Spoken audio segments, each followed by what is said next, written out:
محترم و مکرم سامعین ذی قدر عزیز دوستو بزرگوں، ہمارے نئے اسلامی سال کا آغاز اور افتتاح ہے۔ یکم محرم الحرام ہے اور آج ہی کا دن ہے جب امیر المومنین خلیفۃ المسلمین اسلام کی آن بان شان حضرت عمر بن خطاب رضی اللہ تعالی عنہ نے اللہ کے راستے میں اپنی جسم و جان کی قربانی دی اور شہادت کا تمغہ اور اعزاز حاصل کیا۔ 2 ذی الحج سن 23 ہجری ابو لولو فیروز مجوسی نے حضرت عمر بن خطاب کو زخمی کیا، حملہ آور ہوا اور پھر یکم محرم الحرام کو آپ کی شہادت۔ حضرت عمر کی آرزو اور خواہش، اللہم انی اسألک شہادتا فی سبیلک و وفاتا فی بلد حبیبک محمد صلی اللہ علیہ وسلم۔ نماز فجر ہے، مسجد نبوی ہے، مصلی امامت ہے، تو امام کون بنے گا؟ جو وقت کا امیر المومنین ہوگا، جو وقت کا خلیفۃ المسلمین ہوگا، اس کا ظاہر بھی پاک، اس کا باطن بھی صاف، وہ قرآن اور حدیث کے جاننے ماننے والا اور قرآن اس کی پوری باڈی پہ نافذ ہونے والا، تو امامت امیر المومنین کرائے۔ تو حضرت عمر رضی اللہ تعالی عنہ نماز پڑھا رہے ہیں، کھڑے ہوئے۔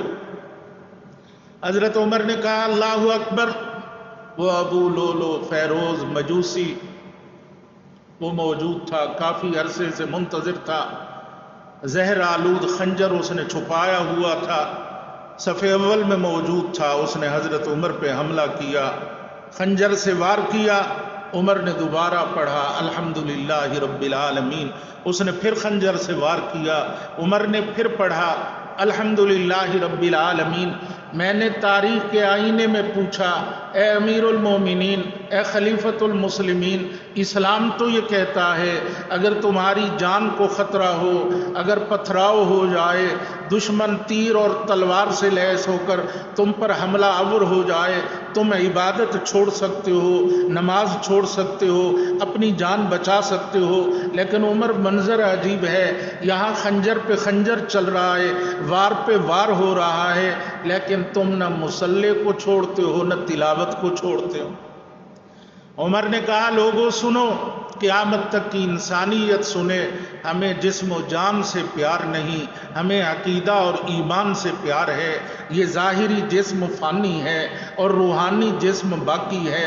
ہم ظاہر سے زیادہ روح کو عزت اور عظمت دینے والے ہیں۔ تو کہا لوگوں سنو، خنجر کے وار ہو رہے ہیں، لیکن میں نہ قرآن چھوڑتا ہوں نہ نبی کا مصلی، تاکہ کل کو کوئی عمر کا دشمن، صحابہ کا دشمن یہ الزام نہ لگائے کہ عمر نے جان بچانے کو نبی کا مصلی چھوڑ دی۔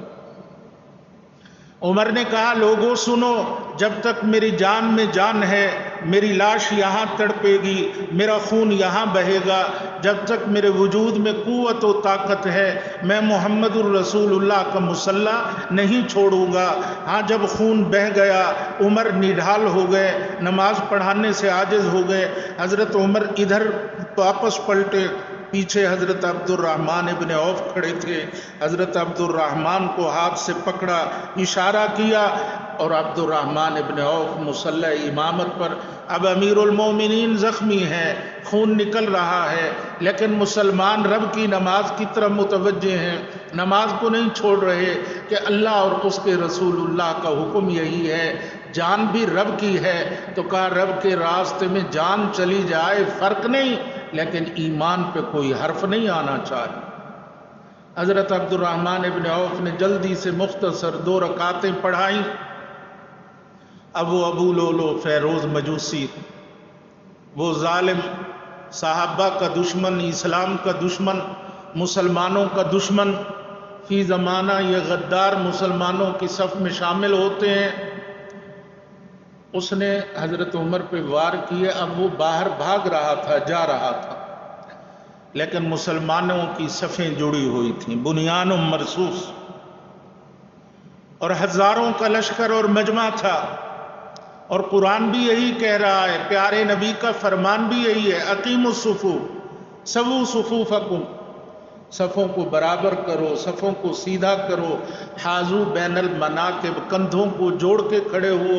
میرے نبی نے کہا سد الخلل، درمیان میں کشادگی، فراخی نہ ہو، اس سے بھاگا نہ جا سکا، چند صفیں قطع کی ہوں گی کہ ادھر سے سلام پھر گیا، صحابہ نے اسے پکڑنے کی کوشش کی۔ میں نے بھی منظر دیکھا، ربا دیکھوں تو یہ عمر کا دشمن ہے، صحابہ کا دشمن ہے، دین کا دشمن ہے، اسلام کی آن بان شان کا دشمن ہے، اسے سزا کیا ملتی ہے؟ صحابہ دیتے ہیں، رب دیتا ہے، یا خود کو خود دیتا ہے؟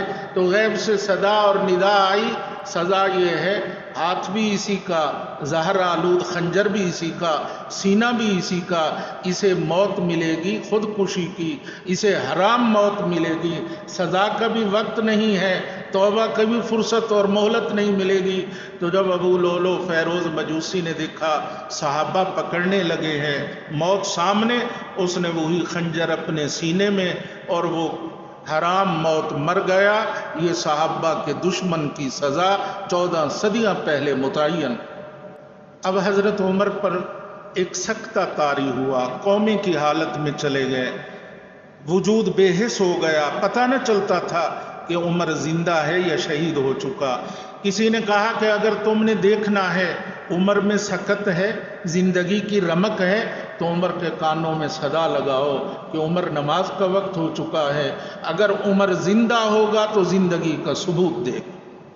کسی نے عمر کے کانوں میں کہا الصلاۃ یا امیر المومنین، امیر المومنین نماز کا وقت ہو چکا ہے۔ عمر نے فوراً آنکھیں کھولی، کہا این الوضو این الصلاۃ، وضو کا پانی لاؤ، میں وضو کروں گا، نماز پڑھوں گا۔ میں نے کہا عمر، اسلام تو کہتا ہے جب خون بہ رہا ہو، انسان پریشانی کے عالم میں ہو، ایسے میں اس پر وضو نہیں، نماز نہیں، پریشانی کا عالم۔ تو عمر نے کہا کہ نہیں، آج تو اللہ کی عبادت کا لطف اور مزہ ہے۔ عمر نے کہا زخمی ہوں، خون بہ رہا ہے، ایسے میں وہ سجدہ ادا کروں گا کہ عمر بھر کے سجدے رب رحمان اس سجدے کے صدقے مقبول اور منظور کرے۔ اب حضرت عمر نے اپنے بیٹے حضرت عبداللہ بن عمر کو بلایا اور کہا جاؤ اما عائشہ صدیقہ کے دروازے پہ کہو عمر کی ایک آرزو تھی، خواہش تھی، حسرت تھی کہ جہاں میرے دو یار سو رہے ہیں، حضور اکرم صلی اللہ علیہ وسلم اور حضرت ابو بکر، میرا ٹھکانہ بھی ان کے ساتھ ہو جائے، لیکن اماں وہ حجرہ تو تیرا ہے، وہ گھر تو تیرا ہے، وہ کوٹھڑی تو تیری ہے، تیری اجازت کے بغیر عمر وہاں سو نہیں سکتا، اگر تو اجازت دے دے تو عمر بھر جن کے ساتھ رہا مٹی اوڑھ کے انہی کے ساتھ سو جاؤں۔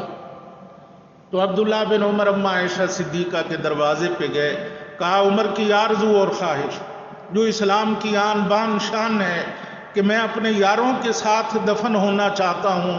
اماں عائشہ صدیقہ نے کہا عمر کے مجھ پر احسان ہے، سب سے بڑا احسان، جب ظالموں نے مجھ پر الزام لگایا، مجھ پر بہتان لگایا، جب مکہ پریشان تھا، جب مدینہ پریشان تھا، جب نبوت پریشان تھی، تب یہی عمر تھا جس نے فرش پہ صدا لگائی تھی سبحانک ھذا بہتان عظیم، اور وہ صدا عرش سے پلٹ کے آئی۔ سورہ نور کی 17 آیتیں، اور رب نے بھی کہہ دیا سبحانک ھذا بہتان عظیم۔ میں عمر کا وہ احسان نہیں بھلا سکتی، جگہ میں نے اپنے لیے رکھی تھی، ایک طرف میرا ابا سو رہا ہے ابو بکر، ایک طرف میرا خامن سو رہا ہے محمد الرسول اللہ صلی اللہ علیہ وسلم، میں بھی وہاں سو جاتی، لیکن آج عمر کی آرزو پوری کرنے لگی ہوں، اپنی جگہ عمر کو دینے لگی ہوں۔ جاؤ عمر کو خوشخبری سنا دو کہ عائشہ نے اپنی قبر کی جگہ تمہیں عطا کر دی۔ اب حضرت عبداللہ بن عمر تشریف لائے، حضرت عمر کو خوشخبری سنائی، لیکن عمر نے کہا کہ جب میری موت ہو جائے تو پھر میری لاش، میرا جنازہ اماں عائشہ کے دروازے پہ لے جانا، پھر اجازت مانگنا، اگر اجازت ملے حجرہ عائشہ میں دفن کر دینا، اگر اجازت نہ ملے تو جنت البقیع میں دفن کر دینا۔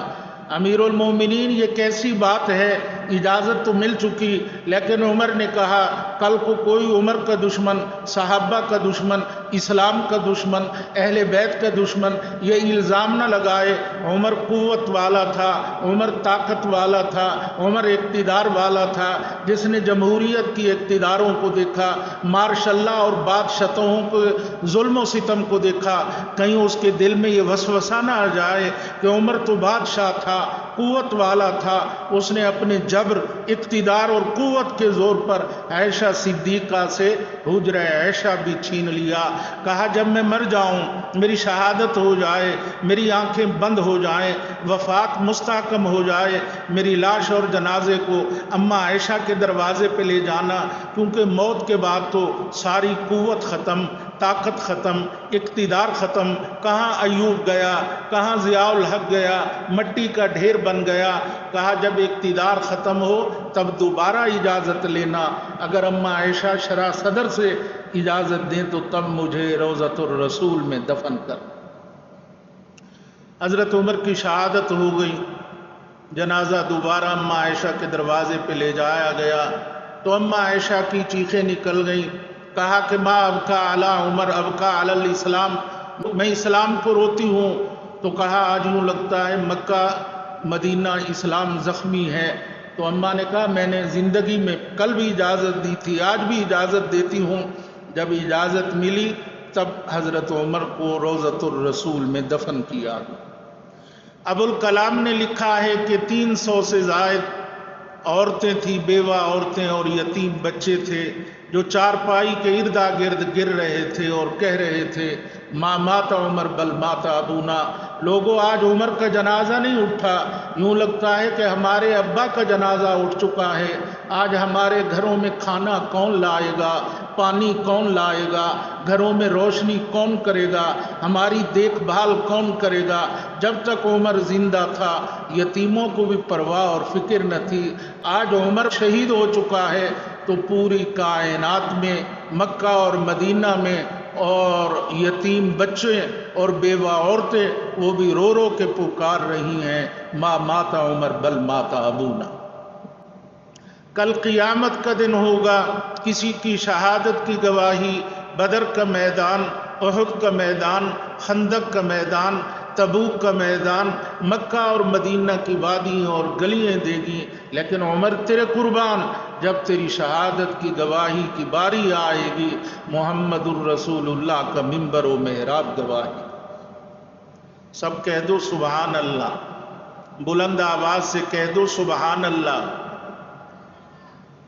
یکم محرم الحرام کا سبق میرے لیے، آپ کے لیے، عوام و خواص کے لیے، سب مسلم حکمرانوں کے لیے، سچے بنو، نیک بنو، حق اور سچ کے راستے پہ چلو، عمر کے راستے پہ چلو، انشاءاللہ العزیز رب رحمان میری اور آپ کی دنیا بھی بنا دیں گے اور آخرت بھی سجا دیں گے۔